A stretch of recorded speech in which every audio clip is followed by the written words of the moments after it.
செய்வோம் வீணில் உண்டு வேடி திருப்போரை நீந்தனை செய்வோம்.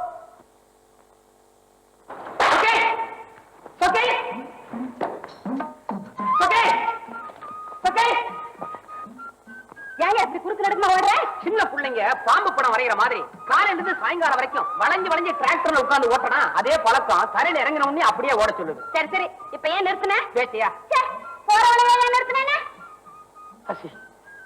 என்னங்க பாருங்க, உனக்கு எப்படி தோணுதோ அப்படி வச்சுக்க. சரியில்ல சரியில்லைன்னா மாத்திக்கிறேன். உன்னை எப்படி பாக்கணுங்கிற? மரியாதையா பாக்கணும். மரியாதையா தாயாரத்தான் பாப்பாங்க. அப்ப நான் யாரு சொல்லணுமா? சொக்கி. கைய பிடிச்ச முதல்ல கை, அப்புறமா தான் காலு. சொக்கி, நிலம் எதுக்காக காயுது? மழை இல்லாம. நான் எதுக்காக காயுறேன்? சோறு இல்லாம. நீ இல்லாம. பாரு, பக்கம் பக்கமா பேசுறதெல்லாம் காதல், பக்குவமா சொல்றதுதான் காதல். பொன்மொழியா உதிருதா? நான் போகணும். நான் கேட்கணும். சொக்கி, ஏன் பல முறை ஒருத்த ஒண்ணு கேட்கறான்னா அவன் என்ன கேட்கறான்னு அர்த்தம்? கடை கடன். உங்க அப்பங்கிட்ட உங்ககிட்ட ஓங்கி ஒரு அரை. ஏங்க நிக்க வச்சு நிதானமா கேள்வி பதில் கேட்டுட்டு கடைசியில வந்துட்டேன் பாயிண்ட்க்கு. சொக்கி, உன் இதய கதவை லேசா தோற, நான் உள்ள உட்கார்ந்து கதவை சாத்திக்கிறேன். சாத்துவ நானும் சாத்துவேன். பட்டு பட்டுன்னு பதில் சொல்றனே, உனக்கு ரோஷம் இல்ல? ரோஷம் எப்படி இருக்கும்? ரோஷத்தை விட்டா தானே காதலே பண்ண முடியும். உங்ககிட்ட பேசிக்கிட்டா கஞ்சி புடிச்சு போகும். காதல் பிடிக்காம இருந்தா சரி. அட, தலையில என்ன கஞ்சி கலையுமா? தலையில மூளை இருக்கு. தலைக்கு மேல கஞ்சி கலையும் எங்க அப்பாவுக்கு கொண்டு போறேன். ஆமா, அவங்க அப்பனுக்கு அஜீரண வியாதி இல்ல? ஏன் இல்ல, வட்டிக்கு கடன் கொடுக்கறவனுக்கு ஏதாவது ஒரு வியாதி இருக்கணுமே. வாங்குறவனுக்கு ஏதாவது வியாதி இருக்கணுமே. உனக்கு என்ன மண்டை இடியா? இப்ப ஏன் கல்யாணத்துக்கு அப்புறம் தானே மண்டை இடி? சொக்கி, கையை நீட்டுறேன் கஞ்சிக்காக. பசி காது அடைக்குது, கொஞ்சம் கஞ்சி ஊத்து. சரிதான், முதல்ல காதல், இப்ப கஞ்சியா? இருதயத்துக்கு கீழே தானமா வயிறு இருக்குது. முதல்ல இது, அடுத்தது இது. ஊத்து. ஊத்துறேன். அப்படி ஏன் ஒன்னையும் காணா சைலண்டா இருக்குது?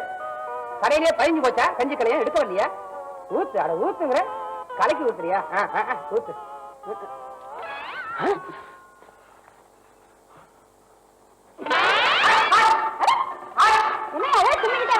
என்ன பாக்க பார்த்தா தும்மல் வருது. திரும்பிக்க.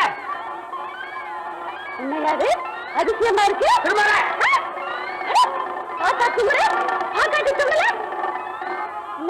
நின்னு போச்சா? நான் போயிட்டு வரேன்.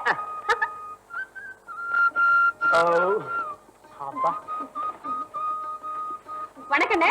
வாமா. கஞ்சி இருக்கா? ஓ, அப்பாவுக்கு கொண்டு போறேன். அப்பா உப்பு வாங்க பத்தாது, குடிங்க. ஐயோ, என்னண்ணே கலையத்துல இருந்த கஞ்சி எல்லாம் பாத்தீங்களா? இந்த ஆளு கண்ணு பட்டுத்தான் கலையத்துல இருந்த கஞ்சி எல்லாம் மறைஞ்சு போச்சு. இந்த ஐயா, வேகாத வெயில்ல கஞ்சியை கொண்டாந்துருக்குற, அதான் கஞ்சி எல்லாம் வத்தி போச்சு. கேணி தண்ணியா வத்தறதுக்கு? ஐயா, வெறும் கலை எதுக்கு? பாப்பா பாருங்க, சேர்ந்து போச்சு. பாத்தியாமா? என்னது இந்த ஆளு வேலைதானா இது? அதானே வர வழியில பொட்டுன்னு சத்தம் கேக்குது. நச்சு நச்சுன்னு தும்மி இந்த ஆள் சத்தத்தை அடக்கிட்டாருன்னு. என்ன நியாயமாது? ஏன் தம்பி, நியாயமா? கஞ்சி கேட்டேன், கஞ்சி குடுக்கல, கல்லட்டாச்சேன். ஏப்பா, உன் பசி தீர்ந்தது, பானை உடஞ்சிருச்சு இல்ல? கோரிக்கை நிறைவேறலன்னா அதுக்கா கல்லல் அடிக்கிறதா? அண்ணே, கலையத்தை உடைச்சிருக்கு, இந்த ஆளுக்கு ஏதாவது கொடுக்கணும். குறி பார்த்து அடிச்சேன். என்ன கொடுக்க போறேன்? மெடலா? குறும்ப பசங்களானே, இந்த ஆளுக்கு இப்ப ஏதாவது கொடுக்கணும். இப்போ ஆமா, என்ன கொடுக்கலாம்? கன்னத்துல 2 கொடுத்தாதான் இனிமே கலையத்தை உடைக்க மாட்டேன். பாத்திரம் அசையப்படாது. என்ன என்ன கைய அசைய மாட்டாங்குது? மனசு வரல. வள்ளியா? யார்கிட்ட கொடுத்த? கண்டுக்காதே. ஆஹா, இந்த வழக்கு நீங்க தீர்த்துங்கப்பா. ஐயோ, கருக்கும். சுக்கி, புதுசா தைக்கணும். ஆமா, கலையெல்லாம் உடஞ்சு போச்சே. உங்க அப்பா திட்டுவாரு, என்ன பண்ண போற? புளிய வச்சு அடைச்சிடுவேன். உங்க அப்பா வாயவா? கலையத்தை உப்பு போட்டு வச்சுக்கலாம்ல? ஆஹா, அப்பனுக்கு ஏத்த பொண்ணு. ஓட்ட உடத்த ஒண்ணு விடாதீங்க. தக்கா சுக்கி. ஐயோ,